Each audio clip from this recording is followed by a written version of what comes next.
நமது மேடையின் நல்வணக்கம்.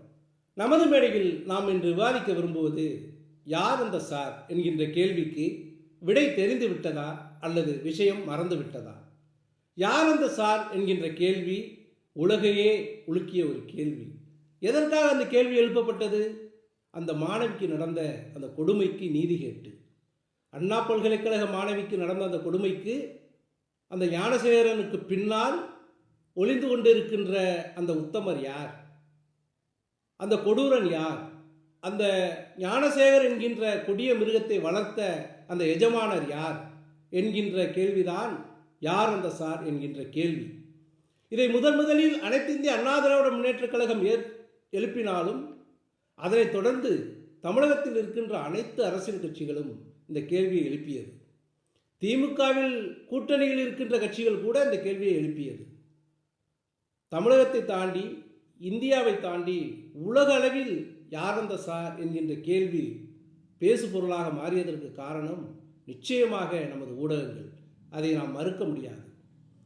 ஆனால் இன்றைய தேதியில் கடந்த சில நாட்களாக யார் அந்த சார் என்கின்ற அந்த கேள்வி ஒரு பேசு பொருளாக இல்லாமல் பின்னுக்கு தள்ளப்பட்டு விட்டதோ என்கின்ற அச்சம் நமக்கு இருக்கின்றது.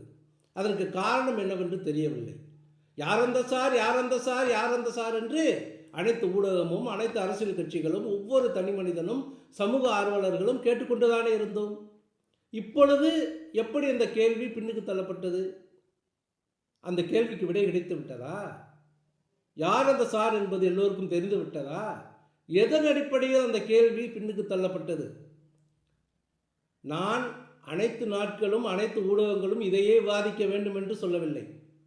குறைந்தபட்சம் நீங்கள் வேறு வேறு தலைப்புகளில் விவாதம் நடத்தினாலும் அந்த விவாதத்தை நடத்துகின்ற நெறியாளர்களும் அதில் பங்கேற்பவர்களும் ஏதோ ஒரு இடத்தில் இந்த விஷயத்தை தொட்டு பேசலாம் அல்லவா? ஏன் பேசவில்லை? எதற்காக மௌனம் காக்கின்றீர்கள்? அப்படி என்றால் யார் அந்த சார் என்கின்ற கேள்விக்கு விடை காண்பதில் உங்களுக்கு ஆர்வம் இல்லையா அல்லது அச்சமா? இது அறம் இல்லை. நிச்சயமாக இது அறத்திற்கு புறம்பான செயல். ஒரு மாணவிக்கு நாம் நினைத்து பார்க்க முடியாத அளவிற்கு ஒரு பெரிய கொடுமை, கொடூரம் அது நிகழ்த்தியதாக ஒரு கொடிய மிருகத்தை கைது செய்திருக்கிறார்கள். அந்த மாணவி மிக தெளிவாக இன்னொரு சாருடன் என்னை இணங்கி இருக்க சொன்னார் என்று அவர் வாக்குமூலம் கொடுத்திருக்கிறார். இவற்றுக்கு பின்னாலும் யாரும் இல்லை என்று சொல்வதற்கு சிலர் துடித்து கொண்டு இருக்கிறார்கள். ஆளும் அரசும் அதற்கு உடந்தையாக இருப்பது போல்தான் தெரிகிறது. இந்த நேரத்தில் இந்த விஷயத்திற்கான விடையை யார் கொண்டு வர முடியும்? அனைவரும் சேர்ந்தால்தான் கொண்டு வர முடியும். பிரதான எதிர்க்கட்சியான அதிமுக அதை முன்னெடுத்தது, போராடி கொண்டு இருக்கிறது. ஆனால் இதை தொடர்ந்து விடை கிடைக்கும் வரை, நீதி கிடைக்கும் வரை எடுத்து செல்ல முடியும் என்றால் அது நிச்சயமாக ஒவ்வொரு தனி மனிதர்களும், மாணவர்களும், இளைஞர் அமைப்புகளும், பொதுநல அமைப்புகளும், சமூக ஆர்வலர்களும் தொடர்ந்து அது குறித்து குரல் கொடுத்து கொண்டே இருக்க வேண்டும். அப்பொழுதுதான் யார் அந்த சார் என்கின்ற கேள்விக்கு விடை கிடைக்கும். அந்த கேள்விக்கு விடை கிடைத்தால் தமிழ்நாட்டிற்கே விடிவு காலம் பிறக்கும் என்பதுதான் நமது மேடை ஆணித்தரமாக நம்புகிறது. ஏனென்றால் இது சாதாரண கொடுமை அல்ல. அண்ணா பல்கலைக்கழக மாணவிக்கு நடந்தது போல் முன்னும் பின்னும் நிறைய கொடுமைகள் நடந்து கொண்டுதான் இருக்கிறது. ஆனால் இந்த கேள்வியை மட்டும் நாம் தொடர்ந்து எழுப்புவதற்கு காரணம், இந்த கேள்விக்கு பின்னால் ஒளிந்து கொண்டு இருப்பவர் நிச்சயமாக சாதாரண மனிதராக இருக்க மாட்டார். அதிகாரத்தின் போர்வைக்குள் ஒளிந்து கொண்டிருப்பவராகத்தான் இருப்பார். அதனால்தான் இவ்வளவு சிரமப்படுகிறார்கள் இந்த கேள்வியை பின்னுக்கு தள்ள. குறிப்பாக ஆளுநரும் திமுகவும் சட்டமன்றத்தில் சேர்ந்து நடத்திய நாடகத்திற்கு பிறகு இந்த கேள்வி பின்னுக்கு தள்ளப்பட்டுள்ளது. இப்பொழுதுதான் ஆளுநர் மீது நமக்கும் சந்தேகம் வருகிறது. தொடர்ந்து இந்த கேள்வி என்று எல்லோரும் கேட்டுக்கொண்டிருந்தார்கள்.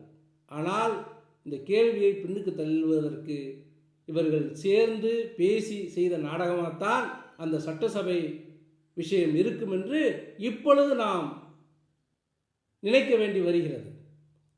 ஆகவே நமது மேடையின் வேண்டுகோள் என்னவென்றால், தயவு செய்து ஊடகங்களும் நெறியாளர்களும் அந்த விவாதங்களில் பங்கேற்பவர்களும் நீங்கள் எது குறித்து வேண்டுமான விவாதியுங்கள், பேசுங்கள், அனைத்தும் பேச வேண்டியதுதான். தயவு செய்து அது எந்த தலைப்பாக இருந்தாலும் உங்கள் பேச்சுக்கு ஊடாக இந்த யார் அந்த சார் என்கின்ற விஷயத்தையும் நீங்கள் தொடர்ந்து எழுப்பிக் கொண்டே இருங்கள். அதுதான் பாதிக்கப்பட்ட அந்த மாணவிக்கு நாம் செய்கின்ற கைமாறாக இருக்கும், நீதிக்கு துணை நிற்பதாக இருக்கும், அதுதான் அறமாக இருக்கும். ஆகவே தொடர்ந்து கேட்போம், யார் அந்த சார்.